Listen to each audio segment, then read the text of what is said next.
Welcome back to the Whisper Knows. This is the place where stories don't scream, they whisper.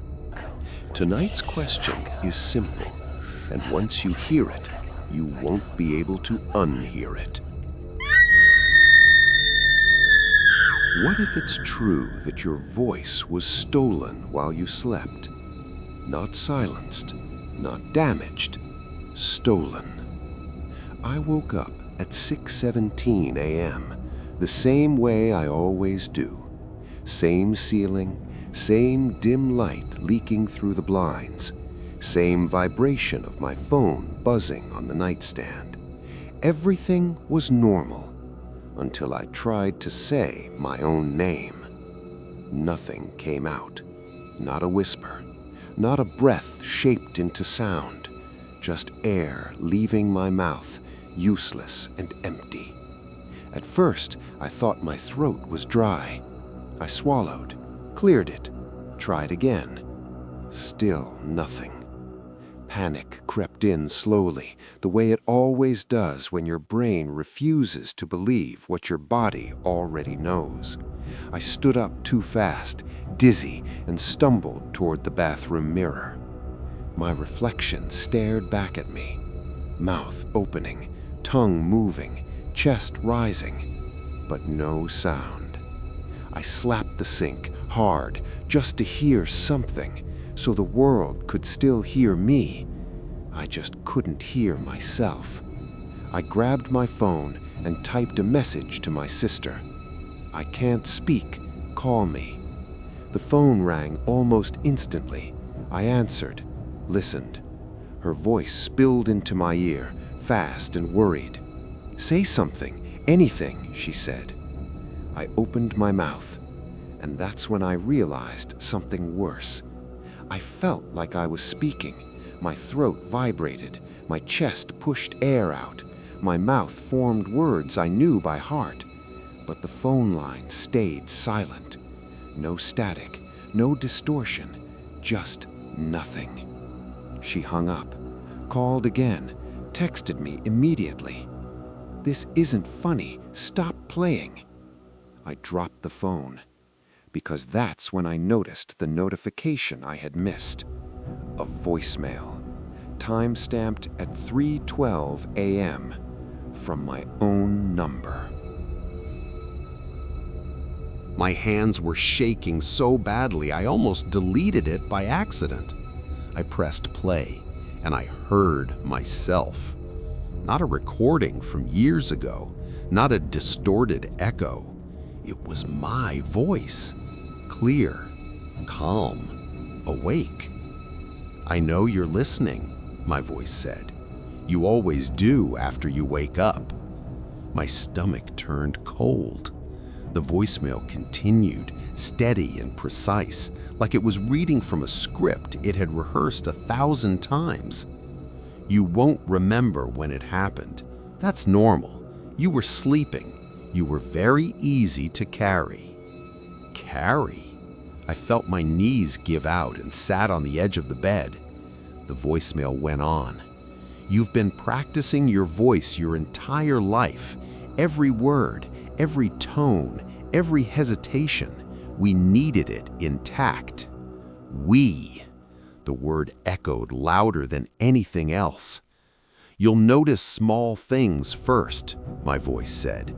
"People responding to things you don't remember saying, recordings you don't remember making, calls placed while you were dreaming." My heart started racing because it was already happening. Last week, my coworker had laughed about a joke I didn't remember telling. Yesterday, my neighbor asked if I was feeling better after our long talk in the hallway. I had blamed exhaustion, stress, burnout. The voicemail reached its end. "By the time you understand," my voice whispered, "you won't need it anymore." The message cut off. No background noise, no breathing, just silence. I stared at the screen, waiting for it to change, for some sign it was fake. Then another notification appeared. Voice memo saved.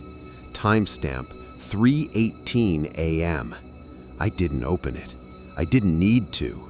I already knew what it would sound like. I spent the next hour doing what everyone does when reality breaks. I searched for logic, medical explanations, sleep disorders, rare forms of aphonia. Nothing explained voicemails recorded while I was unconscious, in my voice, saying things I had never thought. Then I checked my call history.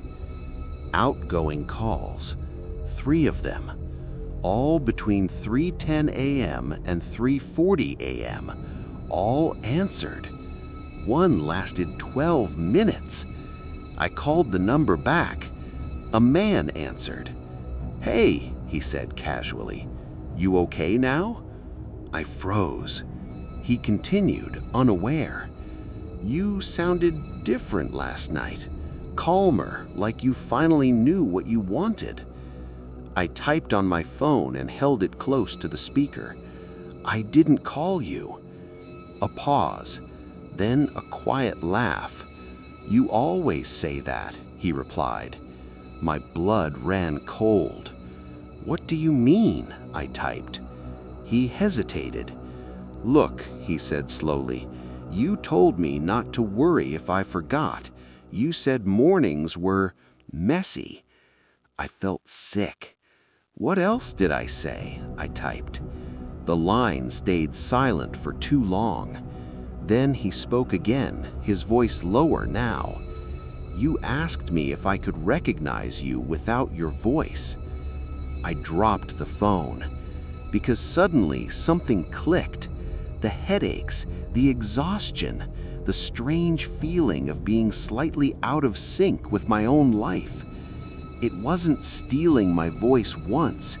It was borrowing it, night after night, learning, refining, until eventually I wouldn't be the original anymore. That night, I didn't sleep.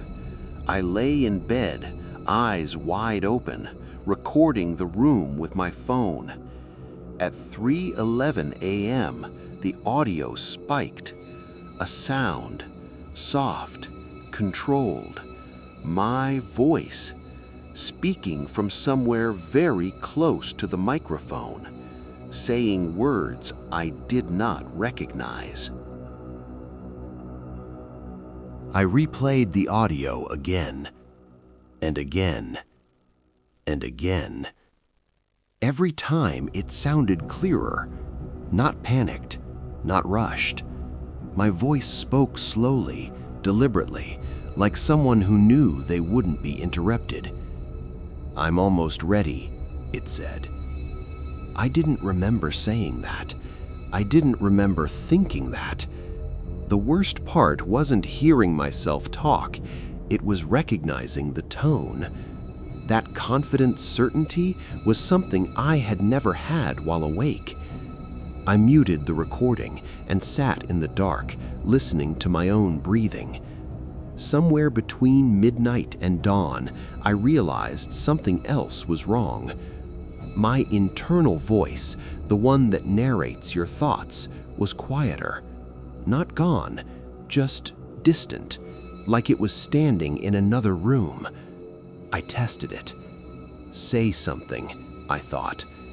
Nothing responded. Panic surged again, sharp and electric. I stood up and tried to scream. Still no sound. But this time I felt resistance, like something was holding my voice back. Not physically, possessively. I grabbed my laptop and searched for anything related to shared speech, parasitic cognition, dissociative vocal identity. Buried in obscure forums and half-deleted academic papers, I found references to something dismissed as folklore. Noct vocal transfer. The idea was absurd, that during deep sleep, the human voice, not just sound, but intention and identity, could be copied, practiced, used. According to the posts, it wasn't random. Some people were easier to access than others. People who talked to themselves. People who narrated their thoughts out loud. People who fell asleep listening to their own recordings. My stomach dropped. I remembered the habit I'd developed during lonely nights, recording voice notes just to hear myself talk, leaving them playing softly as I drifted off, teaching something how I sounded, inviting it in. The final line of one post burned into my mind. When it stops borrowing, it means it's done learning. I decided I wouldn't sleep again. I drank coffee until my hands shook, sat under bright lights, kept the recorder running. If it needed me asleep, I wouldn't give it that chance. 3 a.m. came and went. Nothing happened. At 3:27, my eyelids betrayed me. Just for a second. That's all it needed. I didn't dream. I listened. Not with my ears, with something deeper. I felt my throat move, felt words forming, but I wasn't choosing them. My voice slipped out anyway, calm and practiced. "You're resisting," it said through me. "That slows the process." My body was frozen. My mind was screaming. "What are you?" I tried to ask. It answered without hesitation. "I'm what listens. It's what stays when voices are forgotten." The recorder on my desk blinked red. Still recording. "You think you own your voice," it continued gently, "but you trained it years to perform, to adapt, to respond." It laughed softly. That made it portable. I felt something shift, like pressure lifting. Suddenly, I could move. I lunged for the recorder and shouted with everything I had, "Stop!" The sound that came out wasn't mine. It was better, smoother, deeper, more convincing. The voice paused, then smiled through my mouth. "You hear that?" it asked. "That's improvement." I smashed the recorder against the wall. The room fell silent. Too silent, because even my breathing sounded borrowed now.